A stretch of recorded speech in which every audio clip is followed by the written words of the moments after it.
हुआ। केवल जी, केवल जी, हम सब एक हैं। 2 मिनट में 1 मिनट। जो भरतपुर से आए हुए हैं सबको मैं तहे दिल से मतलब धन्यवाद देना चाहता हूं, मगर एक बात जरूर कहना चाहता हूं जाने से पहले कि अगर जीना है तो मरना जरूर सीख लो। Very good. अगर जीना नहीं सीखेंगे तो हम कोई काम कर नहीं पाएंगे।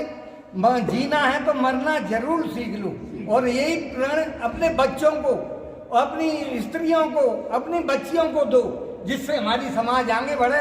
मैं तो इन मैडम साहब को देखकर बहुत आज मेरा दिल बहुत प्रसन्न हुआ है। मैंने इनके समाचार वहाँ सुने थे जहाँ मतलब सड़क रोको आंदोलन हुआ था। मैं घर पे तो गया नहीं था, तबीयत खराब थी। और एक बात कहता हूँ, यहाँ वासुदेव प्रसाद कुशवाहा आज बाड़ी कुशवाहा धर्मशाला पर प्रदेश आरक्षण संघर्ष समिति की मीटिंग हुई। हम जगह जगह नुक्कड़ सभाएं कर रहे हैं। कल डीसी साहब, आईजी साहब भरतपुर से मुलाकात हुई। हमने आगाह किया है अतिशीघ्र सरकार से वार्ता कराई जाए। हमारे सभी कार्यकर्ता अपने अपने क्षेत्र में जगह जगह काम कर रहे हैं और हमें आरक्षण की मांग को हमारे पटल पर सरकार से वार्ता हो। नहीं तो अगर विदिन 10 दिन में वार्ता नहीं हुई तो कल हमने जो चेतावनी दी है राजस्थान सरकार को, हम बहुत बड़ा आंदोलन करेंगे और उसकी जिम्मेदारी स्वयं राजस्थान सरकार की होगी। धन्यवाद साथियों। उससे पहले अपनी बात रखें। हमें उससे पहले ये सारा काम करना है, और हम ये नुक्कड़ सभा इसलिए कर रहे हैं कि सरकार को ये पता चले कि हमारा समाज शांत नहीं बैठा है। हमारा समाज अपने हक और अधिकारों की लड़ाई के लिए बराबर कार्य कर रहा है, अपनी योजनाएं बना रहा है। हम अभी नुक्कड़ सभाएं कर रहे हैं।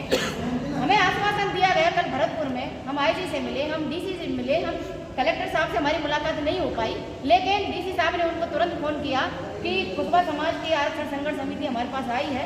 तो उन्होंने कहा कि उनसे कहिए कि हम बहुत जल्द उनकी सरकार से वार्ता कराएंगे। लेकिन मैंने साफ तौर पर कहा कि यदि वार्ता हमारे पक्ष में नहीं होती है, यदि वार्ता सरकार से हमारे पक्ष में नहीं होती है, हमारे हक और अधिकार हमें नहीं मिलता है, तो हमको रोड पर जाने में समय नहीं लगेगा। इसलिए हमें एकत्रित होना बहुत जरूरी है। और देखिए, ये लड़ाई किसी एक पर्सन की है नहीं है, ये सारे समाज की है। अगर हमें अपने समाज की स्थिति सुधारनी है, अगर हमें अपने समाज की सूरत को बदलना है, तो हमें एकत्रित होना पड़ेगा। देखिए, जैसा कि आपको बताया कि हमारे समाज ने और गुर्जर समाज ने साथ साथ फाइलें लगाई और ये मैं क्यों कह रहा हूं? आरक्षण के मुद्दे को ठंडे बस्ते में नहीं रखा। आपने 2-3 बार चक्का जाम किया। मेरे कुछ साथी जेल भी गए,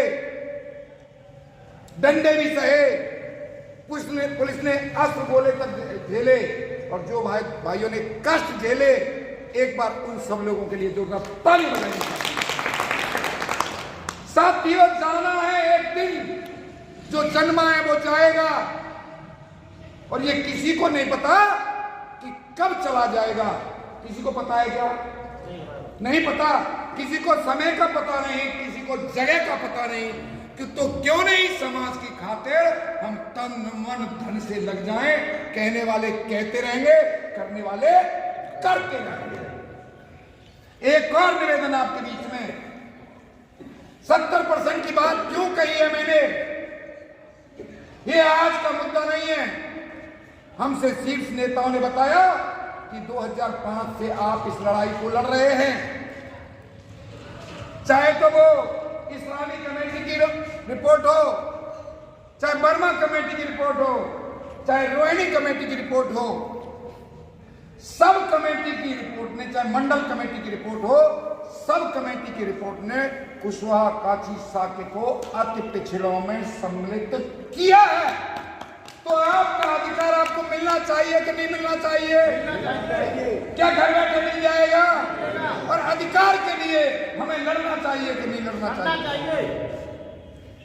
साथियों, मैं आपको यह बताने की कोशिश कर रहा हूं कि आज इस आग में आपने थोड़ा सा सहारा दे दिया तो आग धधक धधक के बहुत बड़ी जल जाएगी, और इसी भाजपा सरकार से आपको आरक्षण मिल जाएगा। ये तो गारंटी से तय है।